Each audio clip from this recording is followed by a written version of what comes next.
Hey everybody, how's it going? We're Bud.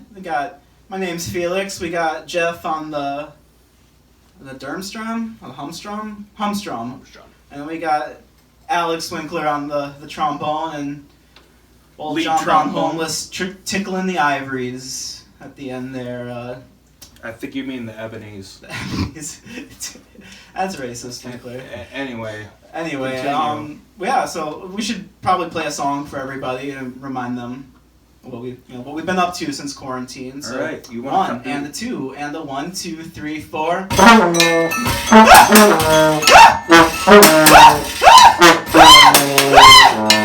right, just a taste.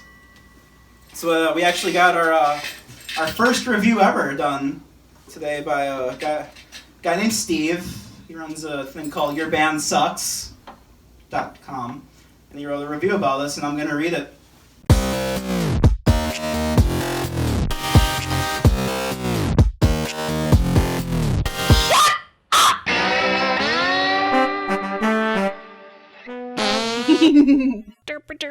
Derp. Alright. Bud's new album, Come On Jon, should have been called On the John, because it stinks. hey. Good fucking Satan. How many shit-for-brains punk bands are there in Wisconsin? I have them coming at me like a fucking zombie apocalypse, reeking and howling and falling over like drunks. And they may not be trying to eat my brains, but they sure do take a toll on my IQ with the stupid shit they send in and make me listen to. And here we go again. Just pause it for a sec. I blame Brash Menagerie. As I already made clear, it's more crap punk from the great crap state of Wisconsin, whose punk scene is without a doubt the best case for coronavirus. I mean, anything that keeps people from going out and catching one of these bands live is a win for even the old people this will kill. Jesus. You're not supposed to take it personally. This is a roast. I'm not. Do you want me to do that? Shh. Bud is on the very melodic end of the punk spectrum, and it needs to be said that melody is subjective. I mean, to some, a fart can have a melody. Those people can no doubt be found listening to Bud. Anyway, let's take a look at their new album, a wet one, called Come On Jon. The first track is called Bump, and it bursts in with a very upbeat vibe reminiscent of an epileptic seizure on laughing gas. But try as I might, I just couldn't enjoy it.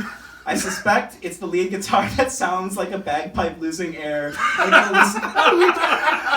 like the listener is bound to lose any hope of enjoying the rest of the album. Now this is the part where the typical listener would stop listening and go try to pry the memory out of their skull with a fillet knife. But unfortunately, I am not that listener. I have a job to do. So, sighs, he says. Moving on. The next track, this one hurts a little. The next track, called $10, is basically a cry session about hating the world because you have mental illness. Hey guys! You spelled mental deficiency wrong. The music, much like the lyrics, is a soundtrack to being utterly useless. For my friends, you haven't even heard Useless yet. The third track, called Not Trying to Be Like You, is where the vocalist officially shines in his ability to sing off-key with such conviction that I actually questioned my entire reality for a minute. The song carries itself with the all-importance of a homeless dude wearing a paper burger... Oh, I missed it. The song carries itself with the all-importance of a homeless dude wearing a paper Burger King crown and carrying a curtain rod while spouting updates from God, parentheses, or whatever they're calling imaginary friends these days. Would you like an apple pie with that? And nobody cares, like not even the cops. Alright. Let's keep going. This leads to what is no doubt an ode to their fans, Burnt Toast. It's also an appropriate name for the song, since burnt toast is also downright awful and a good way to ruin your morning. But leave it to those assholes that kick us where we're already off to a shitty start with our day. When they do, with precision annoyance, on the song Cliché Way, yet another appropriately named song. By now, I just wanted to shoot myself with a nail gun, but there was no nail gun, only a dismal ode to American consumerism called Don't Know Why. This song is more awkward than a nursing home rave. It sounds like boomers trying to act it up and fails just as miserably. Turbulent Times has me convinced that the guitarist must have been dropped on his head when he was a kid because these riffs are some of the most brain-damaged shit I've ever heard. It's a good thing the singer is so out of tune, it gives said riffs a home. Not to be outdone by its drummer, who's playing on Burger Days, is lazier, stupider, more out of touch, and more self-righteous than an afternoon at Mar-a-Lago. The last three tracks, Something Something, The Existing, and Bud, are a monument to the virtue of quitting while you're behind.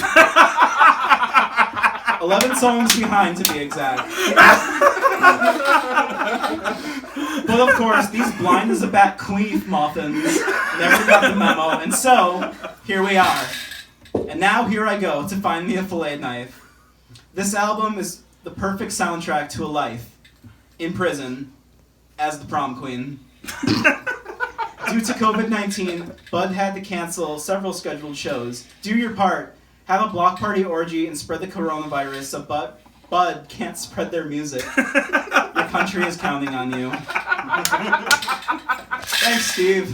Thanks, buddy. Thank you, sir. I bid you a good well.